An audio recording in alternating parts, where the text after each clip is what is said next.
누가복음 12장. 그동안에 수천 명이나 되는 무리가 모여들어서 서로 밟힐 지경에 이르렀다.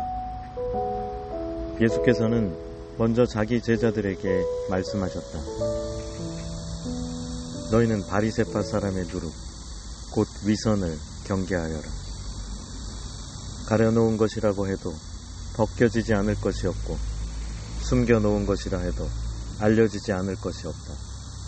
그러므로 너희가 어두운 데서 말한 것들을 사람들이 밝은 데서 들을 것이고, 너희가 골방에서 귀에 대고 속삭인 그것을 사람들이 지붕 위에서 선포할 것이다.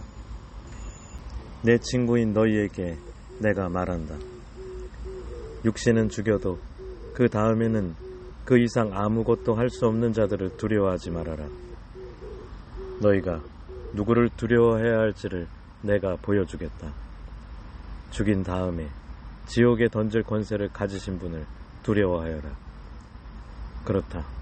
내가 너희에게 말한다. 그분을 두려워하여라. 참새 5마리가 2냥에 팔리지 않느냐. 그러나 그 가운데 하나라도 하나님께서는 잊고 계시지 않는다. 하나님께서는 너희 머리카락까지도 다 세고 계신다. 두려워하지 말아라. 너희는 많은 참새보다 더 귀하다. 내가 너희에게 말한다.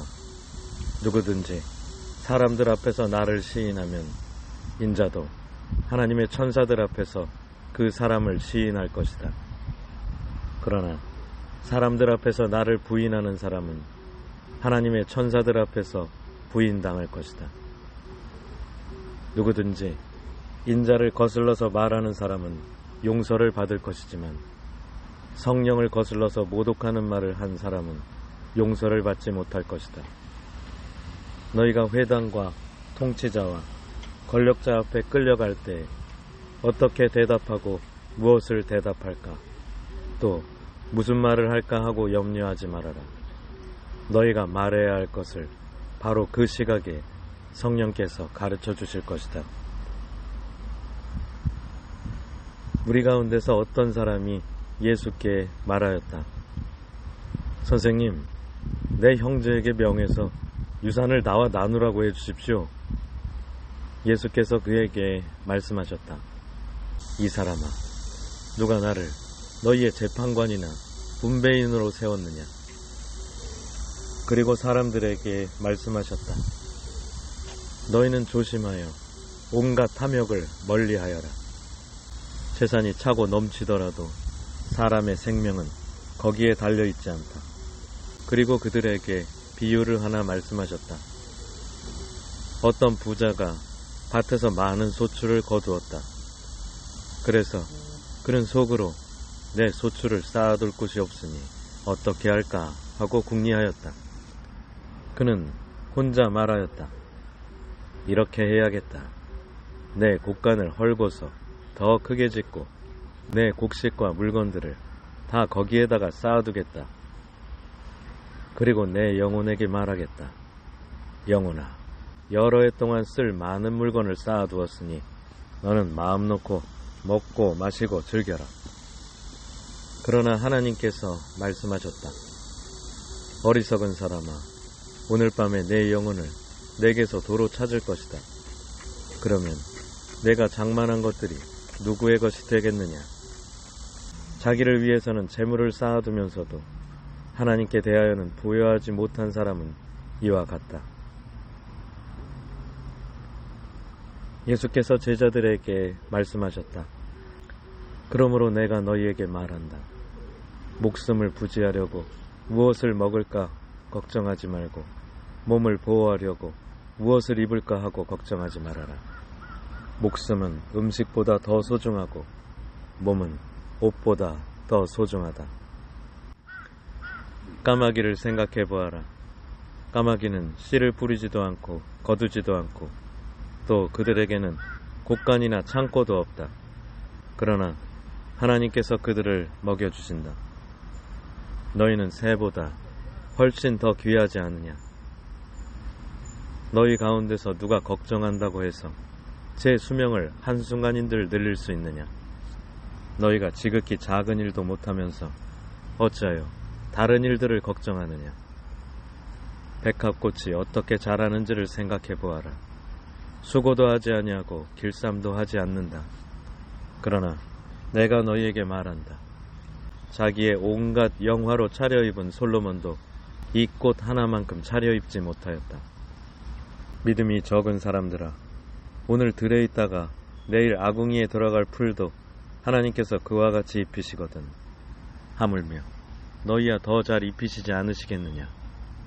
그러므로 너희는 무엇을 먹을까, 무엇을 마실까 하고 찾지 말고 염려하지 말아라. 이런 것은 다 이방 사람들이 추구하는 것이다. 너희 아버지께서는 이런 것이 너희에게 필요하다는 것을 아신다. 그러므로 너희는 그의 나라를 구하여라. 그리하면 이런 것들을 너희에게 더하여 주실 것이다. 두려워하지 말아라. 적은 무리여. 너희 아버지께서 그의 나라를 너희에게 주시기를 기뻐하신다. 너희 소유를 팔아서 자선을 베풀어라. 너희는 자기를 위하여 낡아지지 않는 주머니를 만들고 하늘에다가 없어지지 않는 재물을 쌓아두어라. 거기에는 도둑이나 좀의 피해가 없다. 너희의 재물이 있는 곳에 너희의 마음도 있을 것이다. 너희는 허리에 띠를 띠고 등불을 켜놓고 있어라. 마치 주인이 혼인잔치에서 돌아와서 문을 두드릴 때에 곧 열어주려고 대기하고 있는 사람들과 같이 되어라. 주인이 와서 종들이 깨어있는 것을 보면 그 종들은 복이 있다. 내가 진정으로 너희에게 말한다. 그 주인이 허리를 동이고 그들을 식탁에 앉히고 곁에 와서 시중들 것이다. 주인이 밤중에나 새벽에 오더라도 종들이 깨어있는 것을 보면 그 종들은 복이 있다.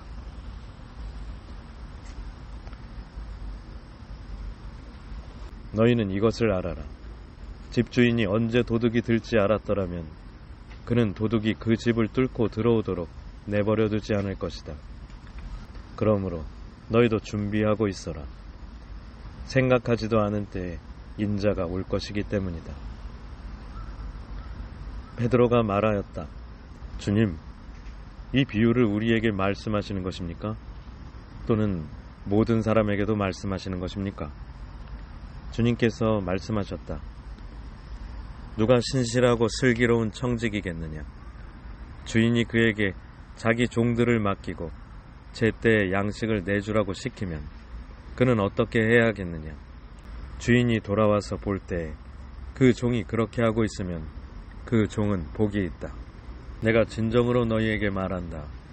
주인은 자기의 모든 재산을 그에게 맡길 것이다. 그러나 그 종이 마음속으로 주인이 더디오리라고 생각하여 남녀 종들을 때리며 먹고 마시고 취하여 있으면 그가 예상하지 않은 날, 그가 알지 못하는 시각에 주인이 와서 그 종을 몹시 때리고 신실하지 않은 자들이 받을 벌을 내릴 것이다. 주인의 뜻을 알고도 준비하지도 않고 그 뜻대로 행하지도 않은 종은 많이 맞을 것이다.